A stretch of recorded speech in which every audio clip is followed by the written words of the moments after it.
नमस्कार मित्रांनो, आपलं स्वागत आहे संदीप कृषी सेवा केंद्र या युट्यूब चॅनलवर. तर आजच्या व्हिडिओमध्ये आपण पाहणार आहोत की प्रत्येक शेतकऱ्यासाठी अत्यंत दिलासादायक आणि महत्त्वाचा आहे. कारण गेल्या काही महिन्यापासून राज्यभरात अतिवृष्टी, पूर आणि अवकाळी पावसामुळे अनेक शेतकऱ्यांचे प्रचंड नुकसान झालं आहे.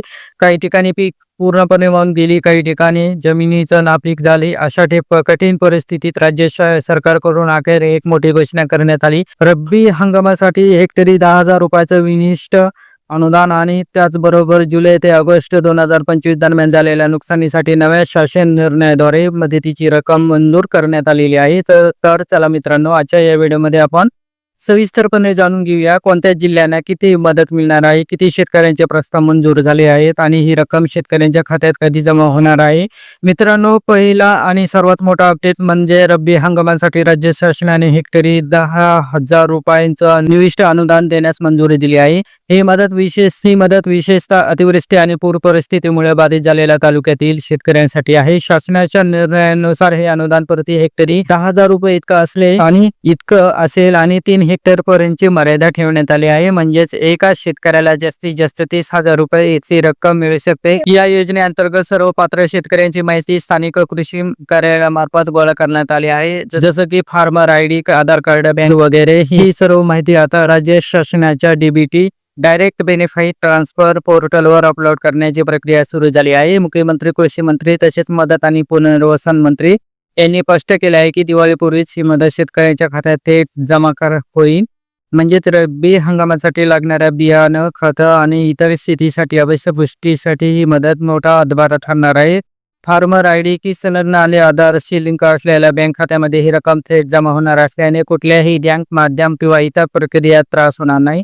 म्हणून मित्रांनो, आपल्या जिल्ह्यातील कृषी कार्यालय नोंदणी झाली आहे काही एकदा तपासून घ्या, जेणेकरून अनुदान मिळण्याचा अडथळा येणार नाही. आता येतो दुसरा आणि अत्यंत महत्त्वाचा अपडेट. 17 ऑक्टोबर 2025 रोजी महसूल व पुनर्वसन विभागाने एक नवा शासन निर्णय GR काढलेला आहे. या निर्णयानुसार जुलै ते ऑगस्ट 2025 या कालावधीत अतिवृष्टी आणि पुरामुळे नुकसान झालेल्या शेतकऱ्यांना मदत देण्यासाठी 13,33,79,000 रुपयांचा निधी मंजूर करण्यात आलेला आहे. हा निर्णय राज्यातील 3 प्रमुख विभागासाठी लागू आहे. कोकण विभाग, ठाणे, रायगड, रत्नागिरी, सिंधुदुर्ग, नागपूर विभाग, गोंदिया आणि चंद्रपूर, छत्रपती संभाजीनगर विभाग, छत्रपती संभाजीनगर जिल्हा.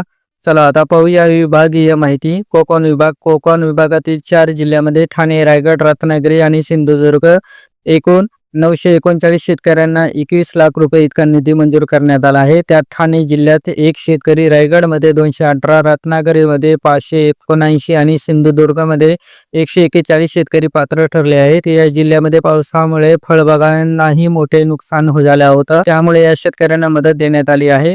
तसंच नागपूर विभागामध्ये गोंदिया आणि चंद्रपूर जिल्ह्यासाठी एकूण 15,385 शेतकऱ्यांना 11,94,00,000 रुपये इतकी नुकसान भरपाई मंजूर करण्यात आलेली आहे. यामध्ये प्रामुख्याने चंद्रपूर जिल्ह्यातील शेतकऱ्यांना मोठा फायदा होणार आहे. या विभागात सततच्या पावसामुळे तांदूळ, कापूस आणि सोयाबीन या पिकाचं प्रचंड नुकसान झालेलं आहे. छत्रपती संभाजीनगर विभागामध्ये या विभागात 2,380 शेतकऱ्यांना 1,18,77,000 रुपये इतका निधी मंजूर करण्यात आलेला आहे. यात जुलै आणि ऑगस्ट महिन्यामध्ये आलेल्या 2 वेगवेगळ्या प्रस्तावांचा समावेश आहे. या भागात कापूस, मका, तूर आणि सोयाबीन यांसारख्या प्रमुख पिकांना मोठं नुकसान झालं होतं. तर या संपूर्ण शासन निर्णयानुसार एकूण 18,710 शेतकऱ्यांना 13,33,79,000 रुपयांचा मदत मंजूर करण्यात आली आहे. ही मदत राज्य आपत्ती प्रतिनिधी म्हणून दिली जाणार असून ती थेट शेतकऱ्यांच्या खात्यात जमा होईल. शासनाने स्पष्ट सूचनामध्ये नमूद केलं आहे की ही मदत डीबीटी पोर्टलद्वारे दिली जाईल आणि प्रत्येक लाभार्थ्याची माहिती ऑनलाईन प्रणालीत भरली जाणे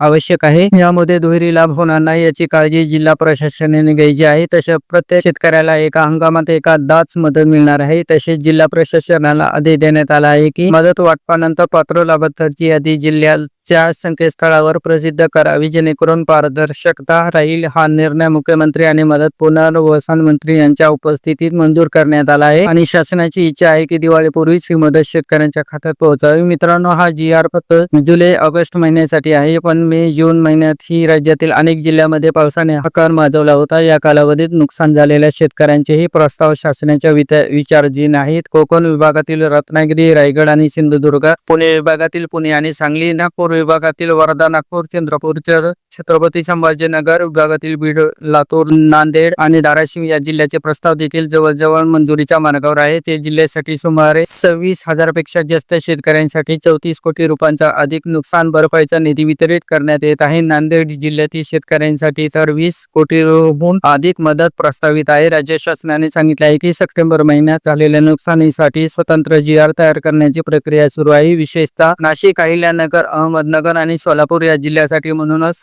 शेतकऱ्यांनी आपले नोंदणी, बँक खाते आणि आधार लिंक तपासून ठेवावे, जेणेकरून मदत आल्यानंतर ते मिळण्यात विलंब होणार नाही. मित्रांनो, सरकारकडून जे काही प्रयत्न सुरू आहेत त्यामागचा हेतू एकच आहे, शेतकऱ्यांना दिवाळीपूर्वी दिलासा मिळावा. अतिवृष्टी, पूर, अवकाळी पाऊस या सगळ्यामुळे त्रस्त झालेल्या शेतकऱ्यांसाठी मदत म्हणजे नवसंजीवनी आहे. आता ही रक्कम मिळाल्यानंतर पुन्हा या नव्या उत्साहाने रब्बी हंगामाची तयारी करा.